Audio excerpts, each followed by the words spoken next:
Okay, we're live in YouTube as well.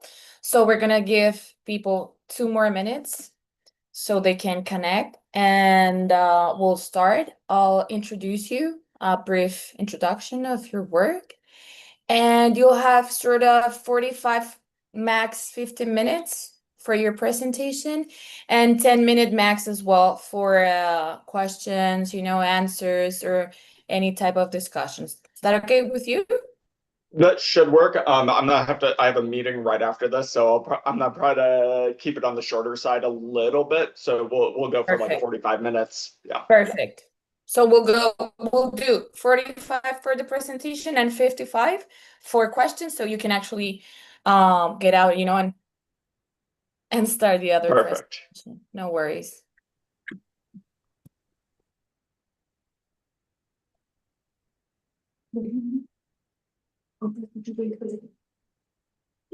Con los audífonos como que no se concentra bien.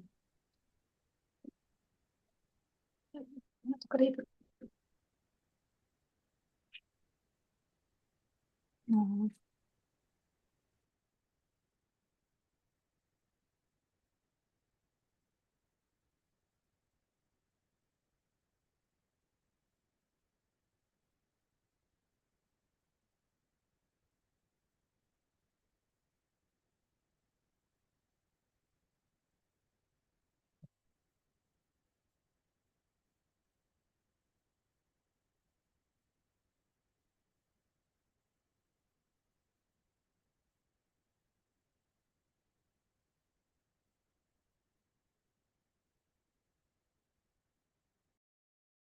Okay, so we'll start right now. Gracias a todas y a todas las personas que hoy se conectan con nosotros en el chapter de Colombia de la ACBS. Hoy tenemos a un invitado muy especial, Daniel Maitland, que nos va a acompañar hoy dando esta charla sobre How Loneliness Gets Under the Skin. Voy a hacer una breve introducción sobre su CV, sobre un poco toda su experiencia e iremos directo a que él pueda presentar. Va a ser en inglés, yo haré la presentación en español. Igual, si necesitamos al final, después de que él presente, vamos a tener unos minutos para preguntas, respuestas, y a los 55 minutos ya nos iremos porque, pues bueno, él también tiene otro compromiso. Si necesitan a alguien traducción o lo que sea, en el chat pueden ir haciendo preguntas también. Y bueno, eso haremos hoy. Thank you, Daniel, again for being here with us. I'm gonna give the little introduction and you can start after that, okay? Just give me 1 minute. Uh, uh, uh, uh. Ok, so Daniel obtuvo su doctorado en la Universidad de Western Michigan en 2015 y actualmente es psicólogo clínico y profesor asociado de psicología en la Universidad de Missouri en Kansas City. Es instructor certificado de FAB y anteriormente fue director de formación clínica en la Universidad Estatal de Bowling Green. Su investigación se centra en el proceso y los resultados de la psicoterapia en relación con FAB y la relación bidireccional entre la intimidad social y la salud mental y física. Okay. Thank you, Daniel. Go ahead. Perfect. Thank you all for having me today. So today I am giving a broad presentation on how loneliness gets under the skin and the process by which loneliness kills you. Um, what we're aiming to do is talk a little bit about the facts of loneliness. What is loneliness? How does it develop? Why should we care? We'll then talk about the processes by which loneliness impacts mortality, including physiology, health behavior, and suicide, before we talk a little bit about some of the proposed solutions that I have, and I think novel intervention strategies, and then hopefully having a few minutes for questions and comments. First and foremost, I think it's really important to define and understand loneliness. So loneliness is defined as the emotional reaction or affective experience that occurs due to discrepancy between someone's actual and desired levels of social connection. When we talk about this, this can be a quantitative or qualitative pathway, meaning it can be due to objective social isolation where you're not interacting with anyone. or it can also be a result of having interactions that are unfulfilling that leave you feeling not connected to other individuals. So despite the fact that people usually think of loneliness as being isolated, it turns out that this feeling of connection component seems to carry a lot of weight in the puzzle when we start talking about how people are impacted by loneliness. So regardless of these objective relationships, loneliness can occur. We also know that there are people who are completely isolated who are very content being alone. So I've dedicated my career to understanding emotional loneliness, or this sense of disconnection between two individuals. And we talk about this regularly in my work through the lens of intimacy. So broadly speaking, our model of intimacy involves two steps. The first of those steps is that an individual must engage in a vulnerable self-disclosure. After this, that disclosure or that reaction must be responded to in a way that is perceived as responsive. So it's not just our intention of that reaction, it's how is it perceived. And this really led me to embracing a behaviorist perspective of the model that was put forth by James Cordova and Scott in 2001. And in this view, intimacy or feelings of meaningful connection develop when one person engages in a behavior that's vulnerable to interpersonal punishment. And that behavior is instead reinforced by the response of the other person instead of punished. Conceptually, we can look at this as sharing unpleasant feelings such as sadness, positive feelings such as love or attraction. Those all can fit into this experience. So I frequently use the example of when I was 15, the first time I told someone I was in love with them, it failed miserably, and I went years without telling someone I was in love with them again. And that vulnerability, that susceptibility, can be so powerful.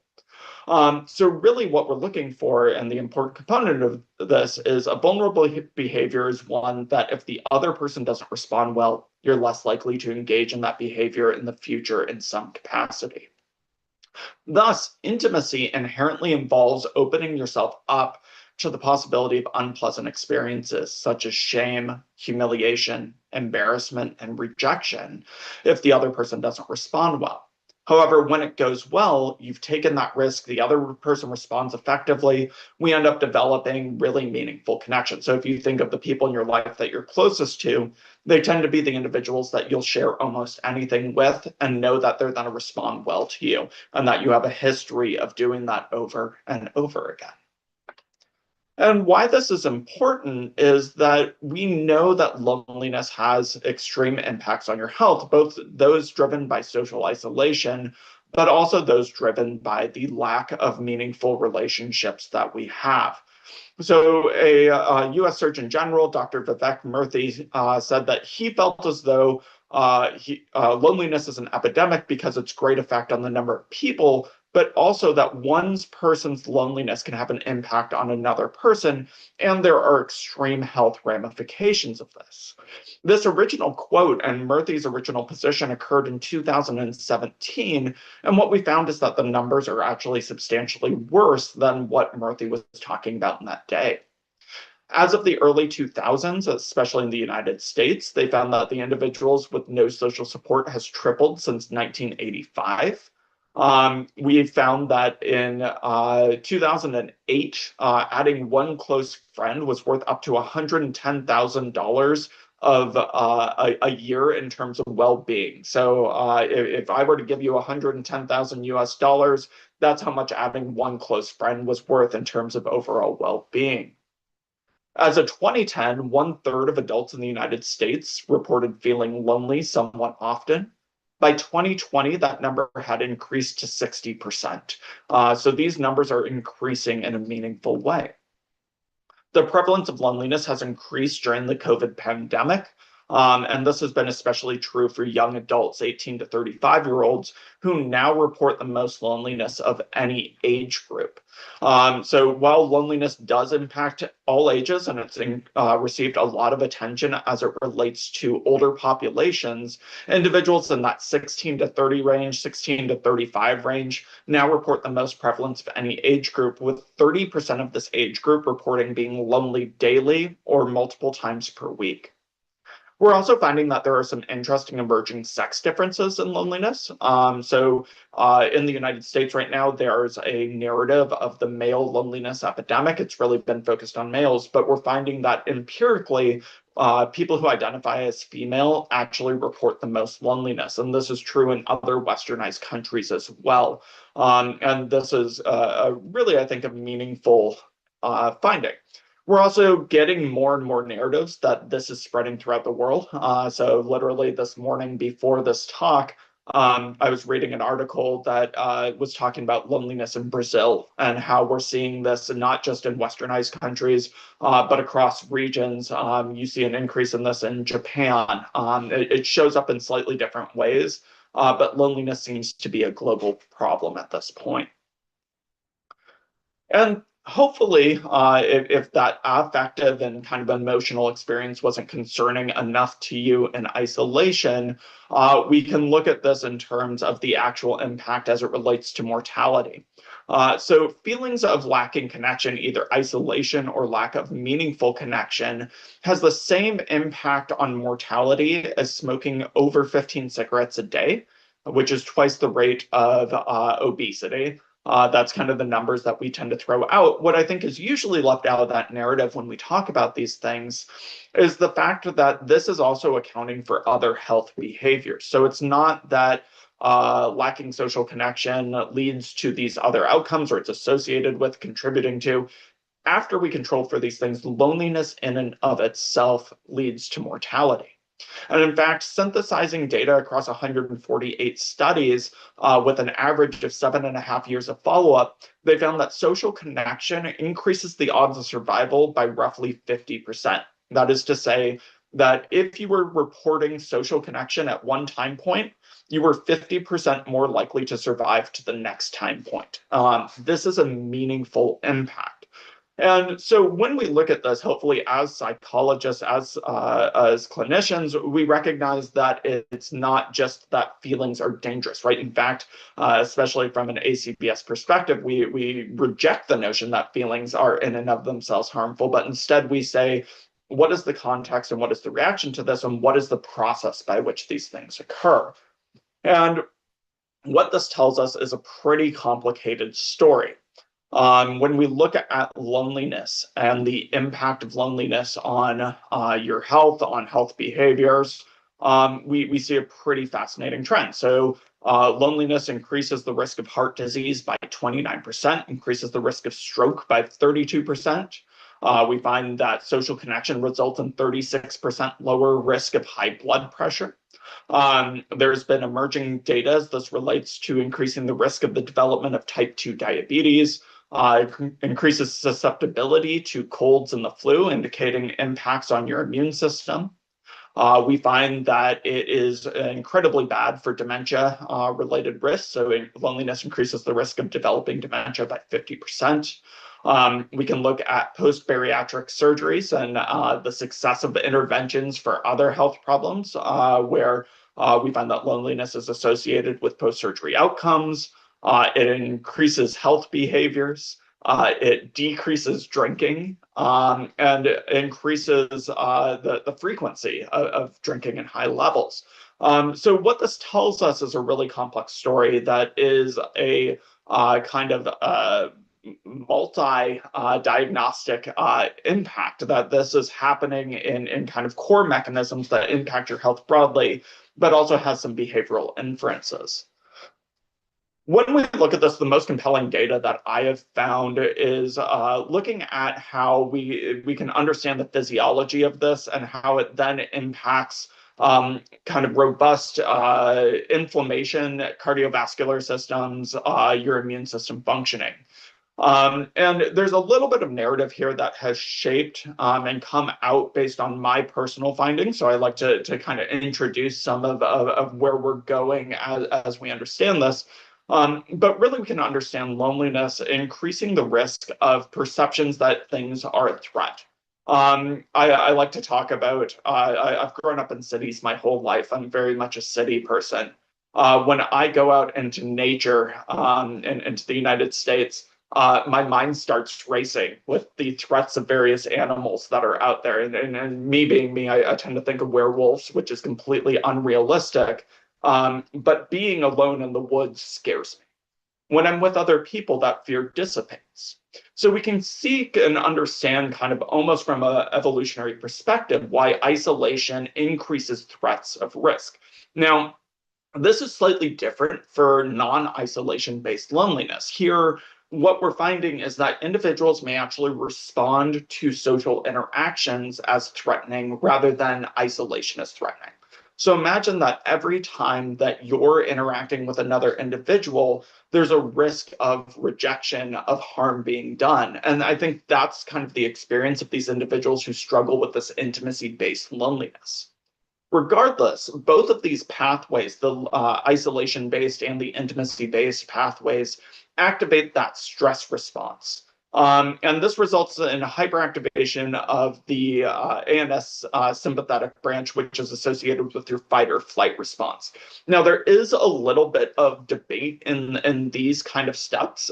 Specifically, we're finding it inconsistent findings around the idea that individuals who are lonely are always experiencing that increased kind of sympathetic nervous system reaction. In fact, we find at baseline, they're actually very similar to peers, and that it's really more of an establishing operation for heightened responses. That is to say, loneliness creates a risk for that heightened response rather than increases that response itself.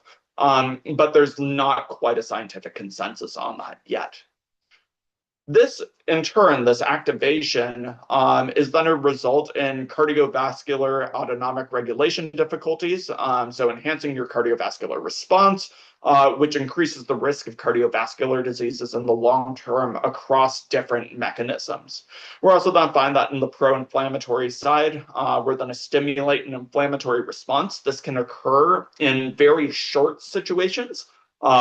So if you experimentally manipulate rejection, you will find that you can create an an inflammatory response within a few hours, just based on social rejection. And long term, this seems to create an imbalance in immune system activation. And we can even get more molecular than that when we look at this. We can look at how this is going to stimulate acetylcholine as well as your sympathetic nervous system. That's what we have up here in the image on the left-hand side, upper left-hand side. This is going to stimulate your adrenal gland, resulting in neurotransmitter production, which creates contraction in your vascular system and decreases vasodilation, which functionally increases blood pressure, which we know to be a risk of cardiovascular disease. And then stimulation of the sympathetic nervous system kind of operates through bone marrow and the spleen to stimulate monocytes, which increases pro-inflammatory genes, resulting in cytokine increase, as well as CRP, C-reactive protein, which are indications of inflammation and oxidative stress, which can lead to other cardiovascular problems. But that's also going to tell you why we see some of these changes as it relates to immune system functioning. So again, the science of this gets down to the very kind of basic processes that occur in the body. And all of this is going to give us the context that we need to understand not only our intervention points, if we can get down to this, but also understanding why loneliness increases mortality through the specific pathways that it does. However, as a more psychologically anchored conference, we also know that this is going to impact our mental health.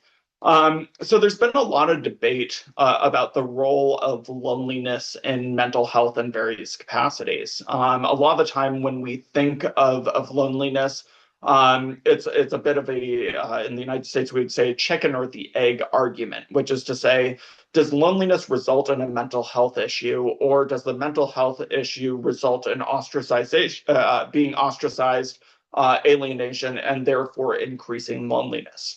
And we can actually find that in some of these pathways, we do have the answer. So there's some great research that was conducted by John Cacioppo over a longitudinal study looking at the role of loneliness and depression. And what they found is that loneliness causes depression, but that a reciprocal model is not indicated. That is to say, depression does not increase loneliness.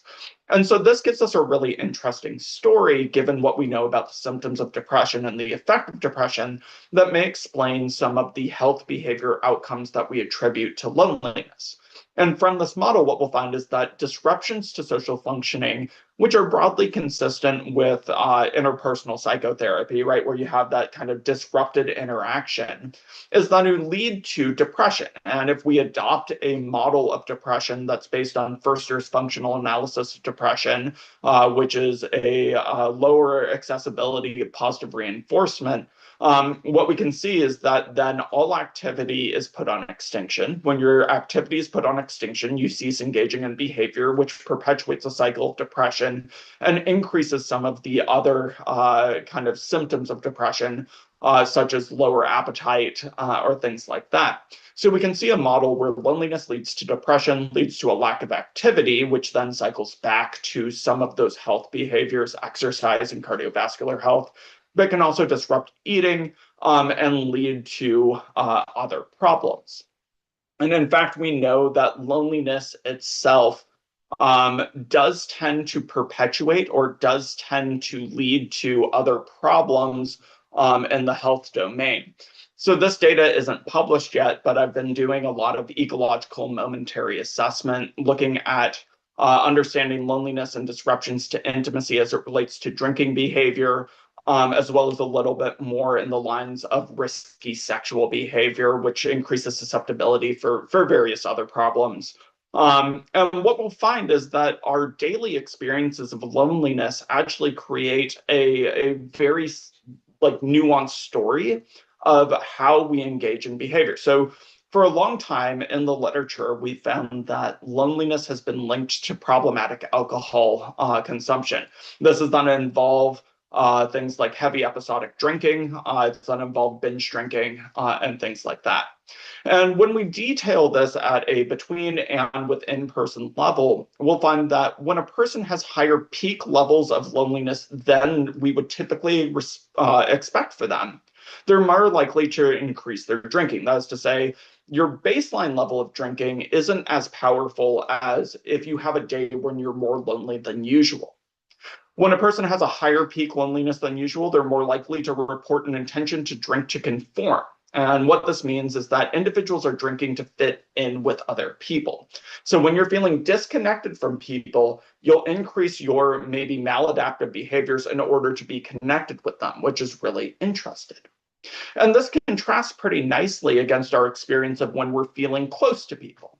When people feel more connected than usual, they end up reporting fewer standard drinks, so you drink less. But we also find that this changes things a little bit more. So when people feel they're more connected than average, they're more likely to intend to drink for social reasons. And what this means is that they are going out and engaging in social contact, and they're drinking to facilitate social contact, but not necessarily to fit in. And so this creates an interesting story, which is if you're feeling connected with people and feeling good about it, you're more likely to drink to keep on feeling connected. Whereas when you're feeling lonely, what you're doing is you're trying to drink to fit in, not to facilitate that connection further. However, when we look at this at a between person level, we'll find that when lonely people are more likely to report having sex to cope, to kind of get rid of feelings. And on days when they feel lonelier than usual, if they did have sex, they're more likely to report they had sex to cope. And so again, this interesting story where loneliness is augmenting the behavior. On days when you're more lonely, you sleep less and you sleep worse and you feel more fatigued. And we know that sleep has an extreme impact on both behavior as well as health issues, broadly speaking. And we're also finding that this impacts eating behavior. So on days when individuals are more lonely, they'll demonstrate more food addiction, which is classified as strong, irresistible urges to consume highly palatable processed foods. So think about like eating a bag of chips or eating a bunch of candy. So these choices that we make when we're lonely have a pretty big impact on both direct impacts of health. We know that alcohol is bad for your body. We know that sleep is good for your body. It's also going to have an impact indirectly, right? When you drink more, you're more likely to have accidents. When you engage in high risk behaviors around sexuality, you're more likely to find yourself in risky interpersonal violence situations. So all of these have kind of direct impacts on this that maybe aren't captured quite in a way that we would expect.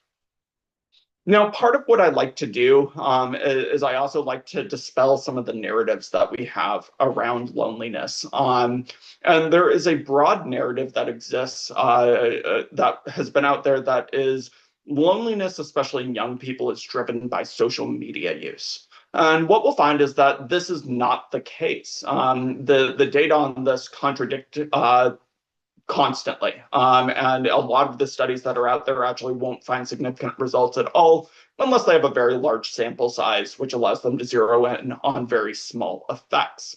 And what this tells us, because you will find studies on both ends of this, that social media use facilitates loneliness, creates loneliness, but you'll also find that it decreases loneliness, is that this probably depends on how you engage with social media.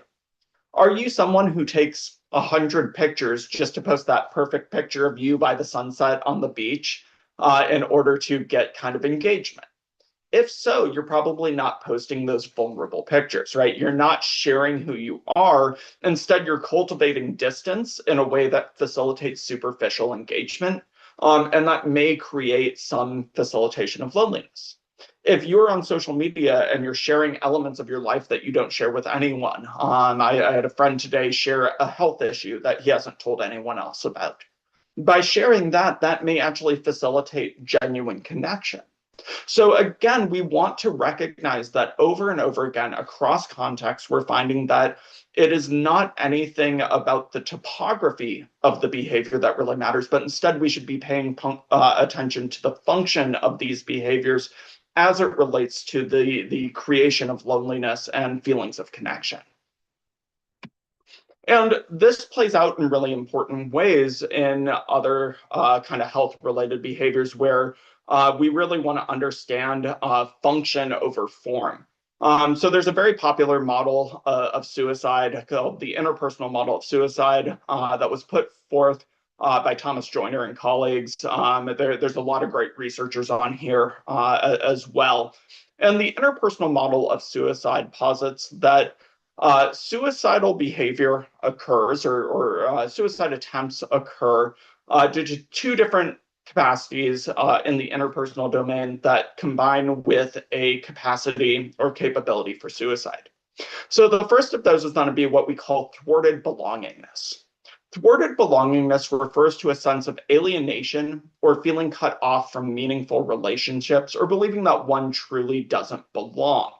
So this is not just being alone, though certainly being alone when you don't want to be alone may trigger this. Rather, it's the experience or the subjective experience that one is disconnected from others, unwanted, or unable to form bonds. And if we look at this from that interpersonal model of intimacy, you can see how disruptions to this interpersonal process model of intimacy facilitates thwarted belongingness. If you have had vulnerable behavior punished routinely, you may no longer engage in those behaviors. Thus, you may be unable to form bonds because you feel as though you can't share yourself with other people. The second element that comes with this is that of perceived burdensomeness. This is the belief that one is a liability to others, that your very existence in their lives causes strain, pain, or disadvantage to loved ones, friends, or even society. Okay. Importantly, this perception does not have to be accurate, right? It's not an accurate belief. It's just that you believe you are a burden or have that perception. And often the conclusion that people make when they're experiencing this perceived burdensomeness is that the world or other people they care about would be better off if they were gone. This combines with the capability for suicide, which develops over time through exposure to painful or fear-inducing experiences, such as past self-harm, trauma, occupational exposure to injury or death. All of these experiences are going to reduce the fear of dying, increase tolerance for pain, and facilitate the ability to engage in this behavior. So in short, this model emphasizes that suicide attempts are likely when an individual feels subjectively isolated and like a burden and has developed the capability to overcome the natural fear of death. And we can see how loneliness, especially loneliness that leads to depression and the cognitions that tend to accompany depression, we can see how loneliness may play a central role in this interpersonal model of suicide. This leads to us talking about the treatments for loneliness. There's some great ongoing work for this that I think is really meaningful. But what we're finding is that most of the effects that we see for loneliness and interventions are not very strong. Regularly, we're going to find small to medium effect sizes with very low confidence. And what this tells us is that the interventions that we do have are not the best interventions and that they run into a lot of variability within participants. And this is really important because these interventions are extremely difficult. We can facilitate connection with other people, but then there's also engagement, and we don't have full control over the environment, right? This is a interpersonal intervention rather than an intrapersonal intervention, such as ACT, which tends to focus on the self more and how you relate to context. And so this really interpersonal dynamic means that we're not only having to deal with our clients, we're having to deal with supporting them getting into the right social environments where that behavior is supported. And this can be really difficult, especially for low-income people in a world that is increasingly becoming capitalistic and that free spaces to exist are gone, right? In the United States, we have parks and libraries, and we're rapidly getting rid of our parks. These interventions have broadly been based on CBT involving cognitive restructuring components. And a lot of the interventions that I've seen have focused on facilitating social skills, decreasing the people don't like me cognitions, and things like that. But it's really hard to understand what are we restructuring? Like what beliefs are going to really change these behaviors? And this to me indicates that there are perhaps better alternatives that are out there.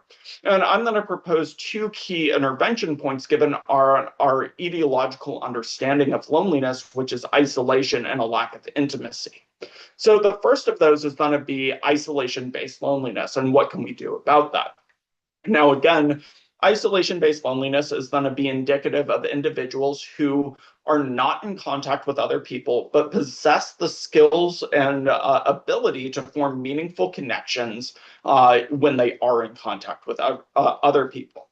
And here our main goal is going to be to facilitate mood-independent behavior. Essentially, what we want to do is we want to find ways to get people in contact with other people and overcome the kind of lack of motivation and the lack of activity that we attribute to loneliness or depression. So this is anchored in a functional analysis of depression. There's some really great papers on this. Again, I'll point individuals to the work of Charles Furster, but you could also look at like Peter Lewinson and some of the contemporary behavioral activation researchers, Jonathan Cantor, Derek Kopko, Carl Leschway. But really what we're trying to do is we're trying to get individuals engaged in social interactions. When these individuals are engaged in social interactions, this behavior that they are engaging in will be socially positively reinforced, leading to an increased activity level and building connection. This is a pretty intuitive intervention point. Essentially, it is intervening at the level of go out, do things, let me help you problem solve this, and let's get over the fact that your mood is going to tell you I shouldn't do this or I can't do this. So helping people get activated is really meaningful. I believe that it's a lot harder when individuals are struggling with intimacy-based loneliness. And the reason for this is that this is a complex interpersonal repertoire, and that we need to be really thoughtful about how this is being engaged in, creating an environment where people are engaging in this with the right people. If we take the stance, I was always taught in graduate school, the rat is always right, the organism's always right. And so people who are no longer engaging in an intimacy repertoire likely have had those behaviors punished if they had that repertoire at all. And what that tells us is that the probability of their social environment to punish those behaviors is actually pretty strong. And so we want to be thoughtful where we send people off to engage in this behavior, because the worst thing that we can do is get people to engage in a low frequency behavior and have that punished almost right away. So functional analytic psychotherapy is a natural intervention here. It prototypically targets interpersonal intimacy occurring in the therapeutic context. This is going to be anchored in operant conditioning. What I mean by that is we tend to think about things in terms of reinforcement and punishment. And in contrast to many other therapies where you're talking about what behaviors did you engage in last week, tell me about your week, and then we strategize what they can do next week. So your homework for this week is to X, Y, and Z. Functional analytic psychotherapy is then a focus on that behavioral repertoire that's occurring in the moment between the two individuals, with the idea that we can evoke and shape an intimacy repertoire in the moment with me as the clinician. So essentially what we do is we conceptualize what behaviors are causing difficulty in the client's life. We call those clinically relevant behaviors. And we see how those operate in the individual's environment, and then try to respond to those behaviors as they occur in the room. If a problematic behavior comes up in the room, we gently prompt for a new reaction. We try to get them to engage in an improvement in that behavior. Once we get that improvement in the room, we try to respond to it genuinely. So I wouldn't say, great job doing that new behavior. I'd say, I know that it was really hard for you to do that, and it was incredibly scary. And I've never been more proud of you than I am in this moment. And when you did that, I felt closer and more connected to you than I ever have before, right? By sharing my own reaction with these kind of emotionally valenced words, I'm actually facilitating engagement in the intimacy relationship. And that's because we share things in therapy, or our clients share things in therapy that they don't share with anyone else. It's inherently a vulnerable behavior. And if we can reinforce that behavior in a way that maps onto the experiences other people in their lives may have, what we can do is we can create that connection, and we can actually facilitate intimacy outside of session. And as such, it's no surprise that FAP has been explicitly mapped onto the interpersonal model of intimacy, and that this is really a treatment that's characterized by a uniquely strong therapeutic relationship that isn't characterized in all other forms of therapy. And while this is a very kind of difficult therapist repertoire, I don't want to downplay how hard FAP is as an intervention. We do have a general set of rules that you can use that will facilitate connection and that can build closeness for individuals. So we use 5 general rules to guide clinicians through engaging in this process. The first rule of FAP that we use is to identify the interpersonal behaviors that are interfering with the client's life outside of session, and identify how those behaviors occur in session. These behaviors we call clinically relevant behaviors, as I mentioned previously, and they can range across traditional mental health targets. So I would argue that there's an interpersonal component to all elements of diagnostics, but it can also target other things, okay? So I can imagine everyone listening to this talk and imagine how anxious people engage in anxious behaviors in conversation, right? All of you know what it's like to talk to an anxious person. It shows up interpersonally. They might double check the impact of many things that they say. They may show up as distracted and not listen. These would be the type of CRBs that I would be looking for occurring in the room with me. Our second rule of FAP is to take a functional perspective here and essentially try to create context that may evoke that CRB in the room. So with my anxious client, what I'm trying to do is I'm trying to get them to not check behaviors with me if they're anxious.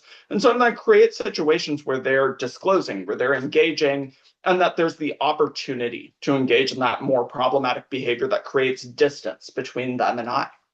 And by creating a context in which that behavior is likely to occur, I'm bringing that behavior into the room. I'm not talking about it in the last week. I'm talking about right now with me. I noticed that you were double checking a lot. And I get the impression you do that a lot in your life. And I'm wondering, what would it be like if you were to not double check with me? Would you be willing to do that right now? Right. So I'm getting them to talk about what's happening with me, and I'm getting them to sit with that discomfort. So inherently, getting them to engage in a new behavior. I then can say, when you're not double checking with me, I'm going to feel a lot better about our interaction. I don't feel like I have to be as defensive. I don't feel like I have to be on guard. Instead, I can sit here and just be with you. So I'm contingently responding to that CRB in a way that hopefully is blocking the problematic behavior and reinforcing the improvement in the behavior. Now, as I said, we're taking a functional perspective, and that means we're using the true definition of reinforcement. And as such, we know that it's only reinforced if the behavior goes up. So I'm not going to assume that the nice thing that I said to a client reinforces the behavior or has the impact that I'm wanting to see, but rather what I'm going to do is I'm going to watch that behavior over time and see if it increases with me in the session. And I can do this formally or informally and really get an idea of, did this reinforce the behavior, or is what I'm doing kind of a platitude? Is it being nice but not having the effect that I want to see? Or even worse, am I punishing this behavior? And by tracking that over time, I can start to understand, am I shaping this behavior effectively before facilitating generalization outside of session? The generalization process can occur either through homework. Okay, you did this with me. Can you try that with someone else in your life? Or in a more naturalistic way, right? You and I felt more connected in this moment. And I wonder if there's other people in your life who may respond somewhat similar to how I respond, that you'd be willing to try this out with. Do you think that they'd respond to you in the same way that I did right now? Can you tell me how that would go? Right? You create this parallel of, I'm like that person, right? Again, finding that person where this behavior is likely to be reinforced. You then facilitate generalization. This is my reaction to you in this moment. It seemed to go well. Can you try that with them? And then we get them to do that and we check in next week, right? And then we can understand if a avoidance or escape repertoire interfered with that generalization, and we can continue working on that. So here, to me, FAP is this beautiful application of really basic principles, right? It's just reinforcement at the end of the day, but it does so in a way that facilitates intimacy, creates connection, and as such is a very logical intervention for intimacy-based loneliness, assuming people are in contact with others. Now, there are situations, and there's past research on FAP-enhanced behavioral activation, which could address if people are struggling with both of these. But altogether, we're going to feel really good, at least at the conceptual level, about how this would facilitate behavior while not getting stuck in the trap that our CBT-oriented friends do of challenging cognitions and trying to figure out, are there automatic thoughts that are intervening? And instead, we're getting behavior. We're getting people to do the thing that we want to see. So I know that this was a little rushed. I really appreciate all of you here. I want to kind of highlight a few key takeaways. So we have to understand loneliness in a more sophisticated way. We, for too long, have treated it as this unidimensional construct that just tells people that something's wrong, rather than understanding the different pathways by which loneliness occurs. We know that this is a significant public health concern that's getting worse in westernized countries, and with emerging evidence that it's not just westernized countries, though that literature is still more emerging. There are mechanisms by which this loneliness occurs, and it impacts the body through physiology, health behavior, and suicide.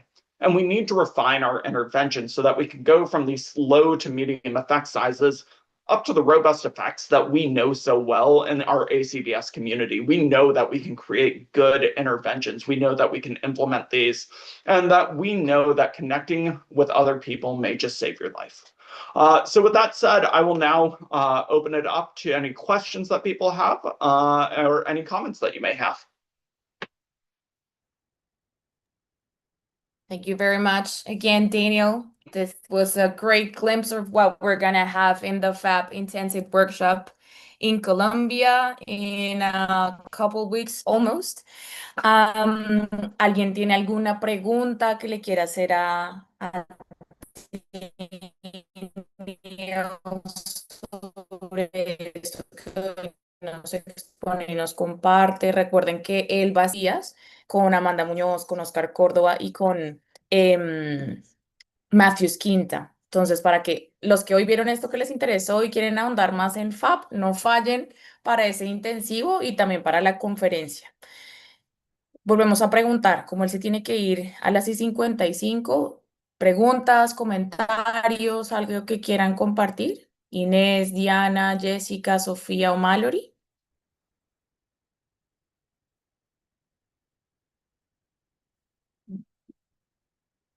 Dale, Jessica.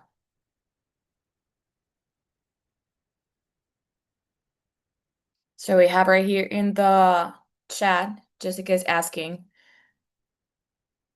have FAB-based interventions been considered for use in contexts other than one-on-one therapy?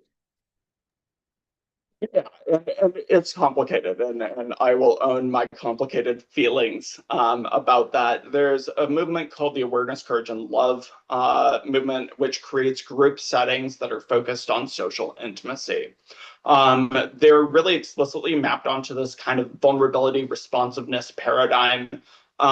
And I like them to a large degree in theory, but what I find is it's hard to call it fact-based for me because we lose out on the functional analysis element of the intervention, which is to say we don't sit down and really get people to understand how those behaviors are linked to disruptions in their social life and things like that. Instead, we take more of a nomothetic approach where we're saying, engage in vulnerable behavior, other people respond to you. And I don't feel like it's surgical enough. And that's one of the beautiful things about FAP for me is this really like precise language, this case conceptualization that gets at these things, this explicit mapping onto people where this behavior is going to be reinforced.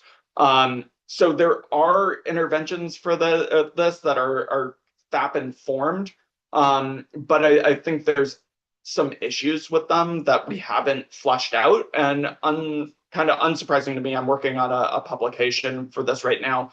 The effect sizes that we get from these interventions haven't really reflected what we would want them to. And so I think there's further refinement that's needed to get to where these should be if we're going to call it a loneliness-based intervention for a community. But I would look for the ACL Global Project. That was a very interesting question there, Jessica. Gracias. Inés, it is great to define behaviorally what loneliness is about and how the physiology of it actually works. FAB is such an amazing model. Gracias, Inés. Y Jessica, I was thinking that it would be possible to have an intervention in order to have a broader impact with more people at the same time. Right. Yeah, Okay, gracias por sus preguntas. Go ahead, go ahead.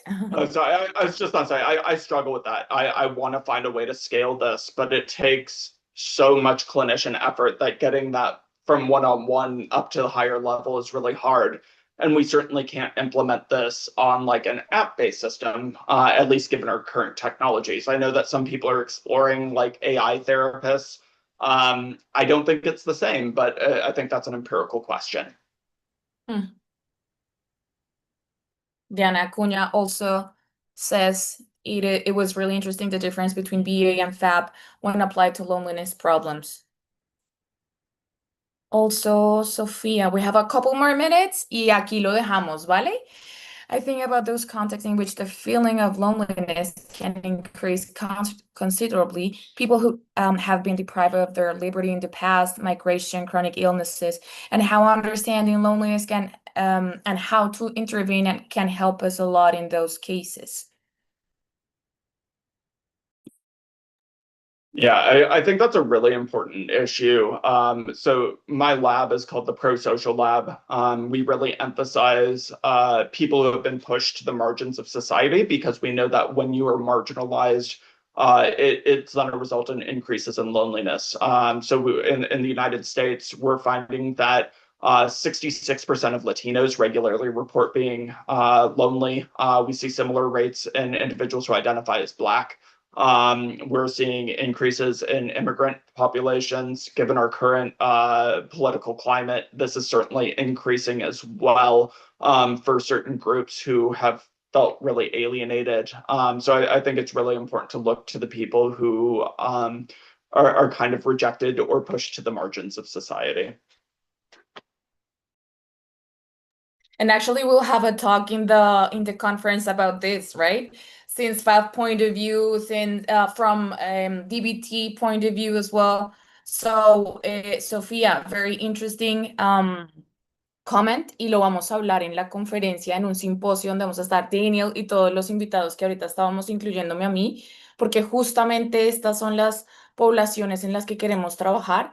Y otra cosa también, yo creo que Daniel, it is different, probably data regarding Americans, versus Latin American people, since it's more culture of individuals, values, based values versus community-based values.